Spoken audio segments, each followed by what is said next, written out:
Myself, Dr. Sunita Pandey, Associate Professor in Economics, SK Government Girls College, Sikar.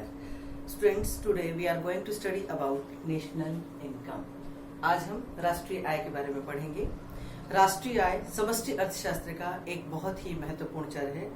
समष्टि अर्थशास्त्र की बहुत सी अवधारणाएं राष्ट्रीय आय के अध्ययन पर टिकी हुई होती है। राष्ट्रीय आय के शब्द से ही स्पष्ट है कि राष्ट्रीय आय किसी भी राष्ट्र की आय कहलाती है। प्रत्येक राष्ट्र की राष्ट्रीय आय होती है और इस राष्ट्रीय आय का आकलन प्रत्येक राष्ट्र में वार्षिक स्तर पर किया जाता है, अर्थात एक वर्ष में एक बार राष्ट्रीय आय का आकलन किया जाता है। भारत में भी राष्ट्रीय आय का आकलन CSON सेंट्रल स्टैटिस्टिकल ऑर्गेनाइजेशन के द्वारा किया जाता है और आजकल NSAN नेशनल स्टैटिस्टिकल एजेंसी इनके आंकड़ों का प्रकाशन करने का कार्य करती है। राष्ट्रीय आय का आकलन क्यों किया जाता है या कहें कि राष्ट्रीय आय का अध्ययन करना क्यों आवश्यक है, इसके लिए हम कुछ बिंदुवार इन चीजों को हम समझने की कोशिश करेंगे। राष्ट्रीय आय का अध्ययन किसी भी राष्ट्र की प्रगति के बारे में जानने के लिए जरूरी है। राष्ट्रीय आय के अध्ययन या राष्ट्रीय आय के मापन के द्वारा ही हम विभिन्न राष्ट्रों में विभिन्न अर्थव्यवस्थाओं का अंतर निर्धारित कर पाते हैं, अर्थात किसी भी राष्ट्र की अर्थव्यवस्था विकसित अर्थव्यवस्था है, विकासशील अर्थव्यवस्था है या अल्प विकसित अर्थव्यवस्था है, इस चीज का निर्धारण उस राष्ट्र की राष्ट्रीय आय और प्रति व्यक्ति आय के आधार पर ही किया जाता है। दूसरा, राष्ट्रीय आय का जो स्तर है या राष्ट्रीय आय का जो आकलन किया जाता है, राष्ट्रीय आय के आंकड़ों के आधार पर हमें किसी भी राष्ट्र के उत्पादन के बारे में जानकारी प्राप्त होती है। प्रत्येक राष्ट्र में विभिन्न प्रकार की वस्तुओं का उत्पादन किया जाता है, जिसमें मुख्य रूप से आम उपभोक्ता वस्तुएं, पूंजीगत वस्तुएं और विलासिता की वस्तुएं शामिल की जाती हैं। आप जानते होंगे कि पूंजीगत वस्तुएं और विलासिता की वस्तुएं महंगी होती हैं। पूंजीगत वस्तुओं से अभिप्राय है कि वे वस्तुएं जिनकी सहायता से हम आम उपभोक्ता वस्तुओं का उत्पादन करते हैं। विलासिता की वस्तुएं वे वस्तुएं होती हैं जो हमारे जीवन स्तर का निर्धारण करती है, अर्थात हमारे लिविंग स्टैंडर्ड को हाई करने में जिन वस्तुओं के उपभोग से हमें योगदान प्राप्त होता है वो कहलाती हैं लग्जरी गुड्स या विलासिता की वस्तुएं। ये दोनों प्रकार की वस्तुएं महंगी वस्तुएं होती हैं और इन वस्तुओं का उत्पादन करने से निश्चित रूप से राष्ट्रीय आय में वृद्धि होती है। लेकिन किस राष्ट्र को किस प्रकार की वस्तुओं का उत्पादन करना चाहिए, ये डिपेंड करता है उस राष्ट्र की प्रकृति पर, अर्थात राष्ट्र किस प्रकार का है, विकसित राष्ट्र है या विकासशील राष्ट्र है, राष्ट्र की जनसंख्या अधिक है या राष्ट्र की जनसंख्या कम है, लोगों के पास परचेजिंग पावर कितनी है या लोग किस प्रकार की वस्तु का ज्यादा उपभोग करते हैं। इसके बाद हम अगले बिंदु पर आते हैं कि राष्ट्रीय आय जो है इसके अध्ययन के द्वारा या राष्ट्रीय आय के आंकड़ों की सहायता से हमें एक अर्थव्यवस्था में उपभोग के पैटर्न के बारे में पता चलता है, अर्थात एक राष्ट्र में रहने वाले जो निवासी हैं या उपभोक्ता हैं वे किस प्रकार की वस्तुओं का उपभोग करते हैं। वे ज्यादा आम उपभोक्ता वस्तुओं का उपभोग करते हैं, पूंजीगत वस्तुओं का उपभोग ज्यादा करते हैं या फिर लग्जरी गुड्स का उपभोग उनके द्वारा अधिक किया जाता है। तो इस तरह से आपने देखा कि अर्थव्यवस्था की स्थिति का ज्ञान प्राप्त करने के लिए, अर्थव्यवस्था में उत्पादन के बारे में जानकारी प्राप्त करने के लिए और अर्थव्यवस्था में उपभोग के स्तर की जानकारी प्राप्त करने के लिए राष्ट्रीय आय के आंकड़ों के संकलन और उसके अध्ययन की नितांत आवश्यकता होती है। भारत में राष्ट्रीय आय का आकलन करने के लिए हमारी अर्थव्यवस्था को 3 अलग अलग क्षेत्रों में विभाजित किया गया है: primary sector, secondary sector and territory sector. प्राथमिक क्षेत्र जिसमें कृषि एवं उससे संबंधित उत्पादों को शामिल किया जाता है, द्वितीय क्षेत्र जिसमें विनिर्माण एवं उद्योग इत्यादि शामिल हो जाते हैं और तृतीय क्षेत्र जो कि सेवा क्षेत्र है। आप सब जानते होंगे कि भारत की राष्ट्रीय आय में सबसे ज्यादा योगदान टेरिटरी सेक्टर यानी सेवा क्षेत्र का वर्तमान में देखने को मिल रहा है। लीजिए अब हम सबसे पहले शुरुआत करते हैं कि what is the meaning of national income, अर्थात राष्ट्रीय आय किसे कहते हैं। राष्ट्रीय आय की परिभाषा यूं तो विभिन्न अर्थशास्त्रियों ने अलग अलग प्रकार से दी है। मार्शल, पेगू, फिशर तीनों ने अलग अलग परिभाषाएं देकर के राष्ट्रीय आय के मीनिंग को स्पष्ट करने का प्रयास किया है। किसी ने उत्पादन को, किसी ने उपभोग को तो किसी ने आय दृष्टिकोण को आधार मानते हुए राष्ट्रीय आय को परिभाषित करने का प्रयास किया है। मैं आपको बहुत ही सिंपल तरीके से, बहुत सरल तरीके से राष्ट्रीय आय की परिभाषा बताती हूँ, जिससे आप भली प्रकार से समझ जाएंगे कि राष्ट्रीय आय का मीनिंग क्या होता है। तो राष्ट्रीय आय की परिभाषा ध्यान से सुनिएगा कि किसी भी राष्ट्र में एक वर्ष की अवधि में अंतिम रूप से उत्पादित वस्तुओं और सेवाओं की कीमतों के योग को राष्ट्रीय आय कहा जाता है। एक बार फिर से सुनिए, किसी भी राष्ट्र में एक वर्ष की अवधि में अंतिम रूप से उत्पादित वस्तुओं और सेवाओं की कीमतों का योग ही राष्ट्रीय आय कहलाता है। जैसा कि परिभाषा के प्रारंभ में कहा है कि किसी भी राष्ट्र में, अर्थात राष्ट्रीय आय का आकलन करने के लिए एक राष्ट्र की निश्चित भौगोलिक सीमाएं दी हुई होती हैं, उन सीमाओं के अंदर रह करके ही राष्ट्रीय आय का आकलन किया जा सकता है। दूसरा, इसमें जिन चीजों को शामिल किया जाता है वो है अंतिम रूप से उत्पादित वस्तुओं और सेवाओं की कीमतें।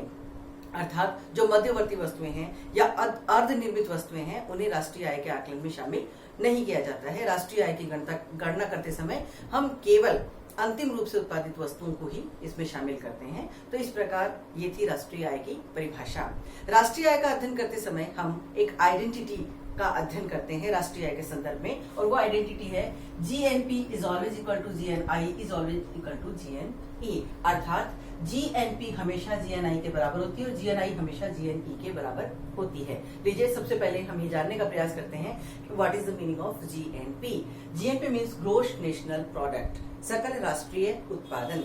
जब राष्ट्रीय आय को उत्पादन को आधार मानते हुए परिभाषित किया जाता है तो वह जीएनपी कहलाता है। जीएनपी को हम समीकरण के रूप में इस प्रकार से लिख सकते हैं, sigma x I P I I going 1 to n, या हम इसे इस तरह से भी लिख सकते हैं x1 into P1 plus x2 into P2 plus dash dash dash xn into Pn। इस परिभाषा में जो xi है, xi का मतलब एक अर्थव्यवस्था में उत्पादित की जाने वाली विभिन्न प्रकार की वस्तुएं और सेवाएं, और pi है उन वस्तुओं और सेवाओं की कीमतें।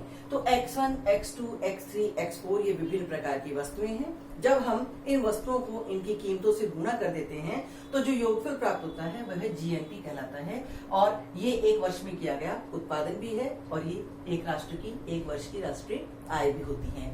इस राष्ट्रीय आय या कहें कि इन वस्तुओं और सेवाओं को बेचने से जो पैसा प्राप्त होता है, जो मनी प्राप्त होती है, उसे हम एम के रूप में यहाँ लिख सकते हैं। अब देखिए कि जीएनपी किस प्रकार से जीएनआई के बराबर होती है। आप सभी जानते हैं कि ये जो उत्पादन विधि से हमने राष्ट्रीय आय की गणना की है, और ऐसा करने पर हमें जो अमाउंट प्राप्त हुआ है, ये अमाउंट किसका है, इस पर किसका अधिकार है? निश्चित है कि इस पर किसी एक व्यक्ति का नहीं बल्कि उत्पत्ति के विभिन्न साधनों का अधिकार है, क्योंकि किसी भी वस्तु का उत्पादन के विभिन्न साधन मिलकर के करते हैं। अर्थव्यवस्था में रहने वाला प्रत्येक व्यक्ति उपभोक्ता है, लेकिन प्रत्येक व्यक्ति उत्पादक नहीं है। पर फिर भी प्रत्येक व्यक्ति किसी न किसी रूप में उत्पादन के किसी न किसी साधन से संबंधित होता है। कोई श्रमिक के रूप में, कोई भूमिपति के रूप में, तो कोई पूंजीपति के रूप में अपनी सेवाएं प्रदान करता है। तो इस तरह उत्पादन के द्वारा हमें जो आय या मनी प्राप्त होती है, इस मनी को डिस्ट्रीब्यूट किया जाता है उत्पादन के विभिन्न साधनों के रूप में। उत्पत्ति के विभिन्न साधनों में सबसे पहले आ जाता है भूमि। भूमि को रेंट यानी लगान प्रदान किया जाता है। भूमि को मिलने वाला लगान इसी में से दिया जाता है। इसके बाद श्रम आता है। श्रम को वेजेस मिलती है, श्रम को मजदूरियां दी जाती हैं, और इन मजदूरियों का भुगतान जो है वो भी इसी आय के माध्यम से किया जाता है। इसी तरह पूंजी को ब्याज प्रतिफल के रूप में प्रदान किया जाता है, और संगठनकर्ता यानी ऑर्गेनाइजर को सैलरीज यानी वेतन की प्राप्ति होती है, और साहसी को लाभ की प्राप्ति होती है। जब हम उत्पादन के विभिन्न साधनों को मिलने वाले प्रतिफलों जैसे कि लगान, मजदूरी, ब्याज, वेतन और लाभ, इन सबको जब जोड़ देते हैं तो इनका जो योगफल प्राप्त होता है वही योगफल आय कहलाता है, और इसी को हम ग्रोस नेशनल इनकम का नाम दे देते हैं। ये भी राष्ट्रीय आय ही है, और इस राष्ट्रीय आय का जो आकलन है वह आय को आधार मानते हुए किया जाता है। तो इस तरह से आपने देखा कि यही मनी इन पांचों में डिस्ट्रीब्यूट हो जाती है, तो इसका अमाउंट और ये अमाउंट दोनों एक दूसरे के बराबर होता है। इसके बाद आप देखेंगे GNI is always equal to GNE. GNE means gross national expenditure. Gross national expenditure के जो विभिन्न पार्ट्स हैं वो है C plus I plus G plus X minus M. C consumption के लिए आया है। कंजम्पशन का मतलब कि एक उपभोक्ता अपनी आवश्यकताओं की संतुष्टि करने के लिए जिन विभिन्न वस्तुओं और सेवाओं का उपभोग करता है, उन्हें काम में लेता है, वह उपभोग कहलाता है। आई स्टैंड्स फॉर इन्वेस्टमेंट। इन्वेस्टमेंट यानी विनियोग। विनियोग किसे कहते हैं? जब मुद्रा को और अधिक मुद्रा अर्जित करने के लिए व्यय किया जाता है तो वह विनियोग कहलाता है। अर्थात जब हम पूंजीगत वस्तुओं को खरीदने पर पैसा खर्च करते हैं तो वह इन्वेस्टमेंट या विनियोग के नाम से जाना जाता है। जी गवर्नमेंट सेक्टर है, सरकारी क्षेत्र है, और X minus M, X exports के लिए आया है, एम इंपोर्ट के लिए आया है। यहाँ पर जीएनई में 4 सेक्टर इकोनॉमी के आपको दिखाई दे रहे हैं, सी plus I plus G plus X minus M. आप सब जानते हैं कि अर्थव्यवस्था में दोनों प्रकार की वस्तुओं का एक साथ में उत्पादन होता है। कौन सी दोनों? आम उपभोक्ता वस्तुएं भी बनाई जाती हैं और पूंजीगत वस्तुओं का उत्पादन भी साथ साथ किया जाता है।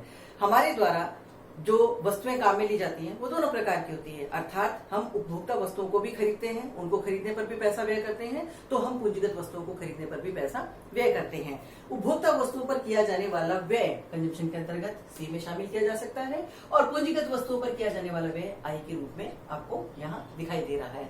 इसी तरह सरकारी क्षेत्र में किया जाने वाला व्यय, एक्सपोर्ट और इंपोर्ट का डिफरेंस अर्थात आयात और निर्यात का अंतर जब इनमें जोड़ दिया जाता है तो इन सब का टोटल जो है वह GNE यानी ग्रॉस नेशनल एक्सपेंडिचर कहलाता है। ये व्यय हम इस आय के माध्यम से करते हैं। क्यों? क्योंकि उपभोक्ता उपभोग करता है। उपभोक्ता कौन है? इस अर्थव्यवस्था में रहने वाले वे समस्त लोग जो किसी न किसी रूप में उत्पादन के किसी न किसी साधन के रूप में सहायता प्रदान कर रहे हैं, जिन्हें इनकम के रूप में लगान, मजदूरी, ब्याज, वेतन या लाभों की प्राप्ति हो रही है, और उसी आय में से ये व्यय कर रहे हैं। तो इस तरह आय और व्यय हमेशा एक दूसरे के बराबर होती हैं। तो इस तरह ये प्रूव होता है कि GNP is always equal to GNI is always equal to GNE।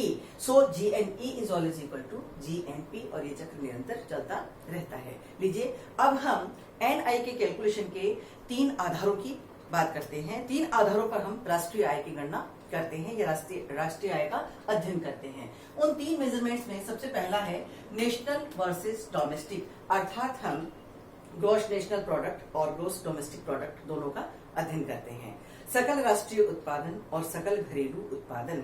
यदि हमारे पास में सकल राष्ट्रीय उत्पादन के आंकड़े प्राप्त हैं, जैसा कि आपने अभी देखा GNP के रूप में, और उसे हमने कैलकुलेट किया था sigma XI PI I going 1 to N के आधार पर, यदि ये डेटा हमारे पास में है और इसकी सहायता से हमें डोमेस्टिक प्रोडक्ट की जानकारी प्राप्त करनी है, तो ऐसा करने के लिए हमें GDP को ज्ञात करने के लिए GDP is equal to GNP minus NFIA, अर्थात हमें GNP में से NFIA को घटाना होगा। अब ये NFIA क्या है? What is the meaning of NFIA? So NFIA means net factor income from abroad, अर्थात विदेशों से प्राप्त विशुद्ध साधनगत आय।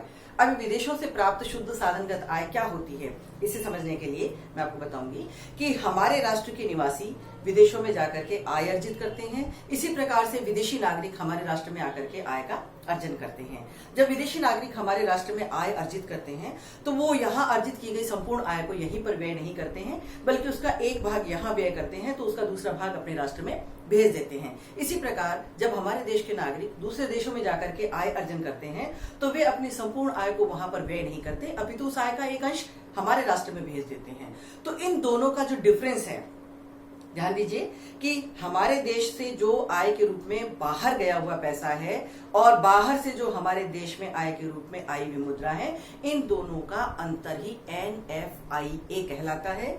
जब GNP में से NFIA को घटा दिया जाता है तो GDP हमें प्राप्त होता है। यहाँ ध्यान देने वाली चीज है कि GNP से GDP पर जाने के लिए हम X माइनस M को माइनस नहीं करते हैं, बल्कि हम NFIA को माइनस करते हैं। इस प्रकार से ये तय हुआ कि GDP का कैलकुलेशन GNP माइनस NFIA की सहायता से किया जाता है। दूसरे जो हमारी अप्रोच है नेशनल इनकम का अध्ययन करने की, वो है ग्रॉस वर्सेस नेट, अर्थात हम GNP के बारे में भी पढ़ते हैं और NNP के बारे में भी पढ़ते हैं। ग्रॉस नेशनल प्रोडक्ट यानी सकल राष्ट्रीय उत्पादन और नेट नेशनल प्रोडक्ट यानी शुद्ध राष्ट्रीय उत्पादन। यदि हमारे पास में सकल राष्ट्रीय उत्पादन के आंकड़े प्राप्त हैं तो हम इन आंकड़ों की सहायता से शुद्ध राष्ट्रीय उत्पादन को किस प्रकार से ज्ञात कर सकते हैं। ऐसा करने के लिए हमें NNP का कैलकुलेशन करने के लिए जो फॉर्मूला हमें यूज करना होगा वो है NNP is equal to GNP minus CCA। NNP को ज्ञात करने के लिए GNP में से हमें CCA को घटाना होगा।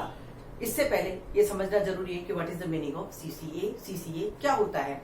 CCA is equal to capital consumption allowance, अर्थात CCA का मतलब है पूंजी उपभोग भत्ता। अब ये पूंजी उपभोग भत्ता क्या है, इसमें किन चीजों को शामिल किया जाता है, इसको समझने के लिए आप देखिएगा कि CCA is equal to depreciation. Depreciation का मतलब होता है मूल्यह्रास। जिन पूंजीगत वस्तुओं अर्थात मशीनों को हम काम में लेते हैं, मशीनों में घिसावट होती है, उस घिसावट के मूल्य को इसमें से निकाला जाता है, माइनस किया जाता है। सो सबसे पहले CCA में शामिल किया जाता है डेप्रिसिएशन यानी मूल्यह्रास। इसके बाद plus value of destroyed equipments, अर्थात नष्ट हो गए इक्विपमेंट्स की वैल्यू उनका मूल्य। अब कौन से इक्विपमेंट से जो नष्ट हो गए, प्रोडक्शन के प्रोसीजर के दौरान जब हम रॉ मटेरियल जो यूज करते हैं उत्पादन करने के लिए, वो रॉ मटेरियल पूरा का पूरा यूज नहीं होता है, बल्कि उसका एक पार्ट वेस्टेज के रूप में चला जाता है।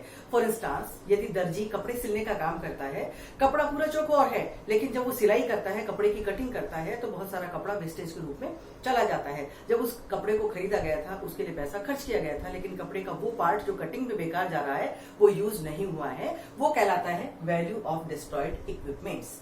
प्लस रिसर्च एंड डेवलपमेंट, अर्थात शोध और विकास के ऊपर किया जाने वाला खर्च। इसको आप इस तरह से समझ सकते हैं कि जो बड़ी बड़ी इंडस्ट्रीज हैं जिनमें प्रोडक्शन किया जाता है, वो इंडस्ट्रीज अपने प्रोडक्ट को इम्प्रूव करने के लिए और उसकी बिक्री को, उसकी सेल को प्रमोट करने के लिए इन दोनों को काम में लेती है, रिसर्च और डेवलपमेंट को। इसे आप बहुत इजी से एक एग्जांपल से समझ सकते हैं। कई बार हम सेल्समैन और सेल्स गर्ल्स को गली मोहल्लों में सामान बेचते हुए देखते हैं। मान लीजिए कि कोई भी सेल्समैन या सेल्स गर्ल हमारे घर पर वस्तु बेचने के लिए आता है, तो वो एक साथ ये दोनों कार्य संपादित करता है, यानी सेल को प्रमोट करने का काम भी करता है और साथ ही साथ रिसर्च करने का भी काम करता है। देखिए किस प्रकार से वो ये काम करता है कि जो सेल्समैन आपके घर पे आता है, वो सबसे पहले आपसे कुछ क्वेरीज करता है। वो पूछता है कि आप कौन सा प्रोडक्ट यूज कर रहे थे, किस कंपनी का प्रोडक्ट यूज कर रहे थे, आप उसे क्यों यूज कर रहे थे, आपको उसमें क्या विशेषता नजर आ रही थी। ये सारी चीजें वो आपसे पूछता है और उसको नोट डाउन करता चला जाता है। उसके बाद वो अपना प्रोडक्ट आपको बेचने की कोशिश करता है और उस प्रोडक्ट की स्पेशलिटीज के बारे में आपको बताने की कोशिश करता है। तो एक साथ एक सेल्समैन जो है वो दोनों प्रकार के कार्य संपादित कर रहा है, अर्थात सेल को प्रमोट करने का काम भी कर रहा है और साथ ही साथ रिसर्च, मार्केट की रिसर्च करने का भी काम कर रहा है। तो रिसर्च और डेवलपमेंट पे जो पैसा खर्च किया जा रहा है, एट प्रेजेंट तुरंत वो किसी प्रकार का रिटर्न नहीं दे रहा है, लेकिन इन फ्यूचर इससे बहुत अच्छा रिटर्न मिलने की संभावनाएं होती है। इसीलिए बड़ी बड़ी इंडस्ट्रीज के द्वारा इस पर भी पैसा खर्च किया जाता है।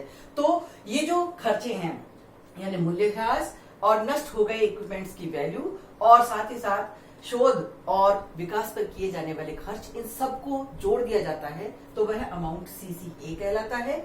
और जीएनपी में से सीसीए को घटाने पर याद रखिए केवल मूल्यह्रास नहीं घटाया जाता है, बल्कि मूल्यह्रास के साथ साथ डेप्रिसिएशन के साथ साथ value of destroyed equipment plus research and development पे किया गया व्यय भी घटाना होता है। तो इन तीनों का टोटल करके सीसीए के रूप में जीएनपी में से माइनस कर दिया जाता है। जो शेषफल हमें प्राप्त होता है वो कहलाता है एनएनपी। इसके पश्चात हम थर्ड अप्रोच पे आते हैं। थर्ड अप्रोच जो है स्टडी की, वो है market price versus factor cost, अर्थात बाजार कीमतों पर राष्ट्रीय आय और साधन लागत पर राष्ट्रीय आय। आप देखिए कि आपने जीएनपी शुरू में अध्ययन किया इसका कि जीएनपी क्या है। अगर उत्पादन विधि के आधार पर हम राष्ट्रीय आय के आंकड़ों की गणना करते हैं और इसी फार्मूला को हम बेस बना करके राष्ट्रीय आय का आकलन करते हैं, sigma x I P I I going 1 to n, तो हमें जो भी डेटा प्राप्त होता है वो कहलाएगा जीएनपी एट मार्केट प्राइस। अब इस जीएनपी एट मार्केट प्राइस से हम किस प्रकार से GNP at factor cost per जा सकते हैं, इसको ज्ञात करने के लिए हमें जीएनपी एट मार्केट प्राइस से GNP at factor cost per जाने के लिए, या हम कह सकते हैं कि GNP at factor cost is equal to GNP at market price minus net IT, इस फार्मूला को यूज करना होगा। इस फार्मूला में एक चीज आई है net IT. So what is the meaning of net IT? Net IT means indirect tax minus subsidy, अर्थात अप्रत्यक्ष करों में से अनुदान की मात्रा को घटाने के पश्चात जो अमाउंट शेष बच जाता है, उस अमाउंट को जीएनपी एट मार्केट प्राइस में से घटा दिया जाता है। एक बार फिर से ध्यान दीजिए कि net IT means indirect taxes minus subsidy, अर्थात अप्रत्यक्ष करों की मात्रा में से अनुदान की मात्रा को घटाना पड़ता है और घटाने के पश्चात जो शेषफल बच जाता है उसे जीएनपी एट मार्केट प्राइस में से घटा दिया जाता है और जो शेषफल प्राप्त होता है वह जीएनपी एट फैक्टर कॉस्ट कहलाता है। जीएनपी एट फैक्टर कॉस्ट की सहायता से हम एनएनपी एट फैक्टर कॉस्ट भी ज्ञात कर सकते हैं। ध्यान दीजिए कि यदि जीएनपी एट फैक्टर कॉस्ट हमारे पास में दी हुई है और हमें एनएनपी एट फैक्टर कॉस्ट ज्ञात करनी है, तो ऐसा करने के लिए हम ग्रॉस वर्सेज नेट, इस फार्मूला या इस अप्रोच को हम अपनाएंगे। इसमें आप ध्यान दीजिए कि हमने क्या किया था, हमने जीएनपी में से सीसीए को माइनस किया था। यहाँ पर पुनः हम वही कार्य करेंगे कि यदि हमें एनएनपी एट फैक्टर कॉस्ट को कैलकुलेट करना है तो ऐसा करने के लिए आप GNP at factor price minus CCA कर देंगे तो जो भी अमाउंट आपको मिलेगा वो अमाउंट कहलाएगा NNP एट फैक्टर कोस्ट। और आपको ये पता होना चाहिए कि NNP at factor cost is nothing but this is our NI, यही हमारी राष्ट्रीय आय कहलाती है। Thank you.